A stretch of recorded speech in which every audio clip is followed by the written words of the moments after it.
Hello everyone, this is Brock from Brock and Sindri, and we are continuing our tour of Albion. This week we are stopping off in Westcliff, and Westcliff is a region in Fable 2 that is home to a settlement similar to a bandit camp. It's full of thugs and prostitutes. The Westcliff wilderness also contains Balverines and the Howling Halls. You can also get into the old tin mine by swimming through an entrance. To get to Westcliff, you have to pass through Bandit Coast, an area that contains a large, spread out camp infested with bandits and led by a highwayman. However, there is a barrier blocking the road to Westcliff upon first visiting Bandit Coast and requires the hero of strength, Hammer, to break down the barrier so that you can proceed forwards. Westcliff's also home to the Unnamed House, a partially programmed house in the game. There is a quest in Westcliff called Westcliff Development, in which you can invest 5,000 gold with Barnum to improve the region. And after the Tattered Spire quest, Westcliff will be made into a bustling village. When you talk to Barnum, he will give you your money back with interest, leaving you with 15,000 gold. The first 5,000 gold is from your investment, and the rest is your interest over 10 years, which is another 10,000 gold. The major attractions in Westcliff are the Crucible and the Westcliff shooting range. Westcliff's climate is very similar to that of Witchwood and Knothole Glade from the first game, so rainy. The town might be the sister city of Southcliff. Westcliff was presumably a small town until the civilian revolt against the heroes. The Witchwood arena was left in ruins, but the mace were taken care of and the Crucible was created. The first competitors were bandits, guards and riffraff, none of whom survived the full 9 rounds. The first to do so was a farmer named Thresher Jim, spawning a new celebrity culture. Despite the rough nature of the area, several people still came to watch the spectacles. When Lord Lucian went on his crusade to reconstruct the Tattered Spire, he hired all of the survivors of the Crucible into his private army. Bandit-controlled Westcliff contains 3 stores: food, weapons and tattoos, and a makeshift pub, the Bloody Stump. None are for sale.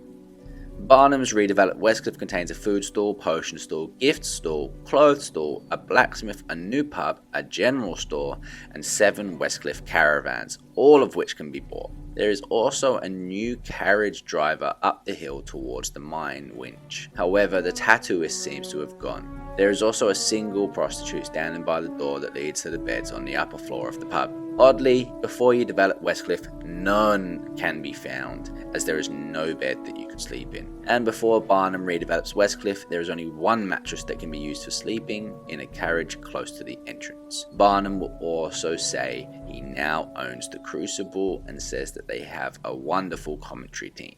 The region's income is based on tourism, especially after Barnum's investment. Before Barnum's investment though, all the shops seemed to cater to possible contestants and small pit stops for any spectator. Afterwards, the area becomes much more family friendly with properly built homes and stores. Additionally, Westcliff cod, a bountiful species of fish, can be caught here. A hob ambush can be found near Brightwood Road in the region. Bandit-controlled Westcliff has no guard presence, and the residents take it upon themselves to uphold their rights.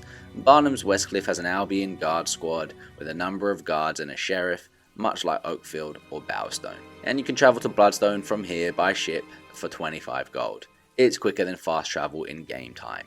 And the buildings that are available in developed Westcliff are 7 Westcliff caravans, the Unnamed House, Westcliff General Store, Westcliff Blacksmith, the Foaming Jugs, the bar, Westcliff Alchemist Stall, Westcliff Food Stall, Westcliff Clothes Stall, and Westcliff Miscellany Stall. There is a demon door to be found here known as the Vault. It's located on the way to the Howling Halls, just before the Foggy Ground. Look to the left, and the demon door is convinced that there is no life after death and encourages listeners to live life to the fullest. The door will only give up its treasure when you are to the left of the midpoint on the Purity Corruption scale. There are 4 fast travel locations within Westcliff that, when found, will enable travel to different areas of Westcliff. Westcliff Camp, Brightwood Road, Howling Halls, and Old Tin Mine. And although the fast travel point says Brightwood Road, the following region is actually the Bandit Coast, which Brightwood lies beyond. In Fable 3, villagers ordering in pubs can sometimes be overheard saying, "I'll have a Westcliff saliva bucket. Tastes better than it sounds." And apart from that, not much else to report on our trip to Westcliff. We are continuing our tour next week. Where would you like to see us go? Let me know in the comments down below, and I'll see you next week.